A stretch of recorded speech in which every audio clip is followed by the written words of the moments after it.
Hi everybody, welcome back to Speaking of Cocktails. Today we are back at Mordecai here in Chicago, Illinois with Kris Peterson. Now my favorite thing about Mordecai is the fact that Kris Peterson is the spirits archivist here, so they have a lot of great vintage bottles. And today we are making a vintage version of a Oaxaca Old Fashioned. Thanks for having me back. I'm Kris Peterson, Spirits Archivist and General Manager at Mordecai. Right now we're going to be mixing up a staple of our vintage menu, vintage Oaxacan Old Fashioned. We're going to start with 2 vials of Sheep Sorrel's bitters that we make here in-house. Then we're going to do a 1/2 ounce of Agave Syrup, 1/2 ounce of Montenegro,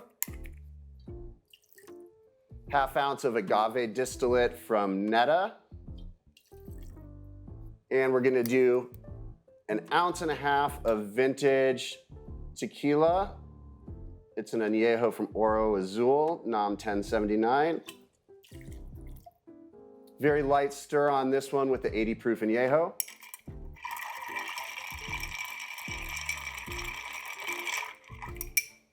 Pour it over a big cube.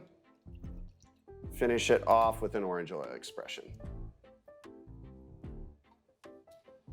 And that's our vintage Oaxacan Old Fashioned. Okay, so we are here with the cocktail. I am so excited about this one, Kris. My favorite thing about Mordecai is the vintage spirits here. And you are the spirits archivist here, so you are the guy when it comes to the spirits. So I trust you on this one. I know I've had some fantastic vintage cocktails here that have been really, really good. And I will say the Oaxaca Old Fashioned is one of my favorite cocktails, period.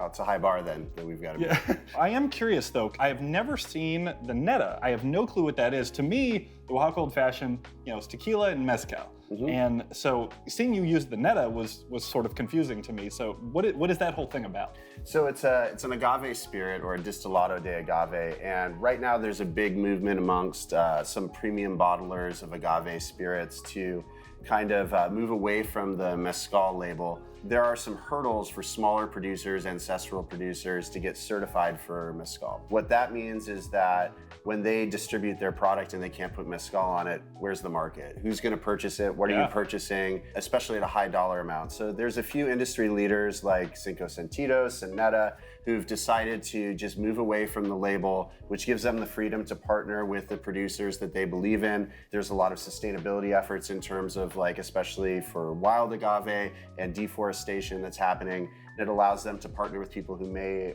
not be able to make a living off of selling their product otherwise. So it's really kind of turned the industry on its head, where it's it took a long time from, the Oaxacan Old Fashioned is what introduced Americans to mezcal in the early 2000s. And so we've now become comfortable with it, but it's at a point where, a few of the industry leaders have thought that this is going to really limit what we're able to do, not only in terms of who we can work with, but Cinco Sentidos has done some really cool 7-plant blends. I know Neta's done some ensembles that are using not just agave, but other plants that are indigenous and that people have been distilling for a while. So it's creating room for creativity. It's letting the money go where people feel it's right for it to go. And at the end of the day, they're producing some of the best tasting agave spirits that you can ask for. Well, I love that idea. It just sounds like this is better for the environment, better for the producers, and finding people, small families, I imagine, that are producing this stuff and maybe have for generations. And then you're also getting a better product. Maybe some new avenues for agave. That sounds like it's a win on all fronts. It really is. And, like I said, plus taste it. The cool thing about we have a rotating Oaxacan Old Fashioned that we keep on the menu, and sometimes it's off the menu depending on where sourcing is. Well, those vintage bottles, you either have them or you don't. Once they're gone, they're gone. We always have them. If you ask for it, we'll always have some, maybe not enough to put on the menu, right? It's a rotating selection of Distillate de Agave or mezcal or tequila, depending on what we have available, what we have in supply. But one thing that's consistent is that we're looking for things that are produced in a way that the smoke's in the background. So you're not going to get a heavy smoke profile with this cocktail. The agave notes are really going to shine through. Vegetal notes, pollens, florals, bright citrus. we want those to be the star, not necessarily the smoke profile when we go with this cocktail. So it'll veer in that way. Well, I don't want to wait any longer. Cheers. Let's go for it.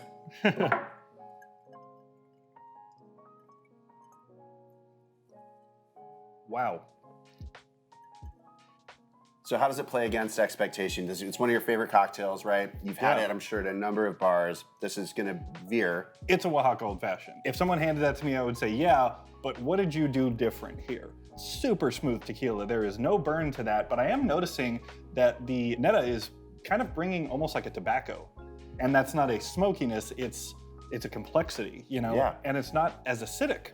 You're gonna get some of the lactic cheesy notes that also like play lower there, slight mentholation that you get from the wider cuts, right? A little bit more complexity. And I will say to that end, it almost gives me a smoothness that like a milk punch would give you. Smooth, rounded on the edges, nothing overly bitey, overly like citrus forward or anything like that. I wouldn't necessarily say a fruity note. There is some citrusy stuff without the bite. That is fantastic. This feels so full-bodied and just like I said, strange and familiar and really, really different. Still registers as the cocktail it's meant to, while still being something completely from left field. The clarification and milk punch reference when I'm tasting it is really, really resonating. And I do think that comes from two spirits that are distilled to relatively low proof, rounding off the ethanol like you would with clarification, but you're retaining flavor. Well, I gotta thank you, Kris. This is fantastic. And I was so excited for this one. I don't get the opportunity to taste some of the vintage spirits like any of us do. You know, once they're gone forever. And so having something like this is super, super special. And I can't thank you enough for allowing me to taste this stuff, because this is something that not many people get to do.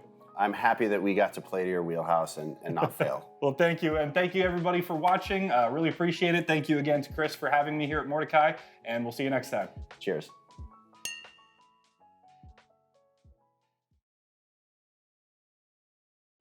Dude, taste this.